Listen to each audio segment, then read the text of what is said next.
ভালোবাসলে নারীরা হয়ে যায় নরম নদী, আর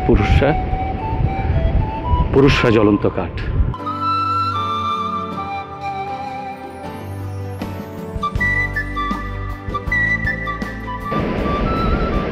আচ্ছা, তুমি যে আমার সাথে ঘুরে বেড়াচ্ছ, তোমার ভালো লাগছে তো? তা লাগবে না কেন? আচ্ছা, তুমি তো সবসময় মন খারাপ করে থাকো। ভালো লাগার যে একটা এক্সপ্রেশন তোমার মুখে তো আমি দেখতে পারি না, সেটা তো আমাকে বোঝাবে, তাই না? আমার কিন্তু ধারণা তুমি সেটা বোঝো না। বুঝি।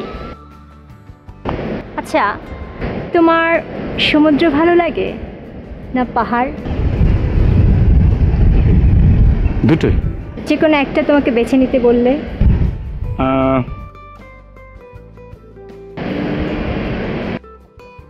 পাহাড়। কেন? কেন? সেদিন ছিল পাহাড়ের জন্মদিন। পাহাড় মেঘকে বললে আজ তুমি লাল শাড়ি পরে আসবে। মেঘ পাহাড়কে বললে আজ তোমাকে স্নান করিয়ে দেব চন্দন জলে। ভালোবাসলে নারীরা হয়ে যায় নরম নদী,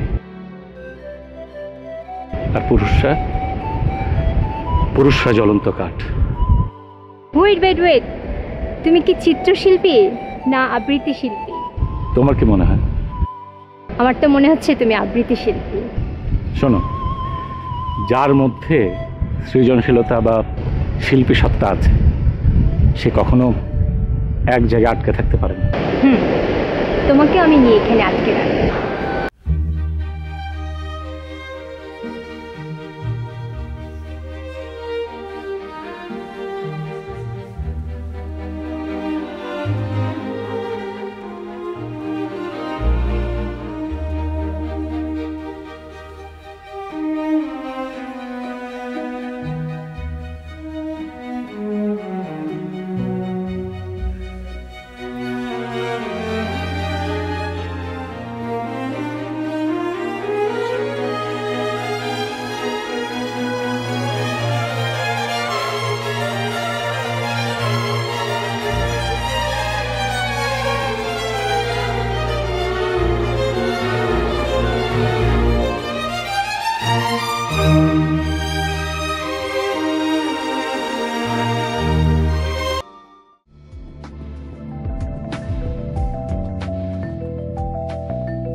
ছবিটা আঁকা শেষ নাকি আরো কাজ আছে?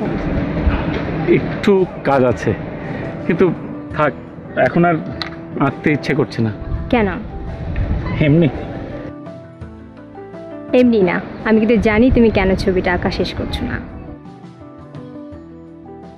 কেন? তুমি ধরেই নিয়েছে তোমার ছবি আঁকা শেষ হলে আমি আর আসবো না। আসবে না? আচ্ছা, তুমি আমার একটাই ছবি আঁকবে? আরে কি বলছো তুমি? আমি তো শুধু তোমার ছবি এঁকেই এবারে এক্সিবিশনটা আমি করব। রিয়েলি? হ্যাঁ। তুমি যে আমার এত ছবি আঁকছো, কেউ যদি তোমাকে জিজ্ঞেস করে এতগুলো ছবি কেন আঁকছো, তুমি কি বলবে? কেন আমাকে জিজ্ঞেস করবেই বা কেন? কেন আবার? যে মানুষটা কি না প্রকৃতির ছবি আঁকতো, তার ক্যানভাসে একটা নারীর ছবি, ব্যাপারটা একটু দৃষ্টিকটু না? দৃষ্টিকটু হবে কেন? নারী তো প্রকৃতির একটা অংশ। আমরা তো শিল্পী, আমাদের কাজ কি? আমাদের কাজ হচ্ছে প্রকৃতিটাকে ক্যানভাসে তুলে ধরা। আমি তাই করছি। হয়তো আমি তোমাকে সেভাবেই উপস্থাপন করার চেষ্টা করব যেভাবে ঈশ্বর তোমাকে এত সুন্দর করে পৃথিবীতে পাঠিয়েছে। ছিলে তুমি পেইন্টার, এখন তুমি হয়েছো কবি। প্রত্যেকটা মানুষের ভিতরেই একজন করে কবি বাস করে, এটা জানো? হয়তো।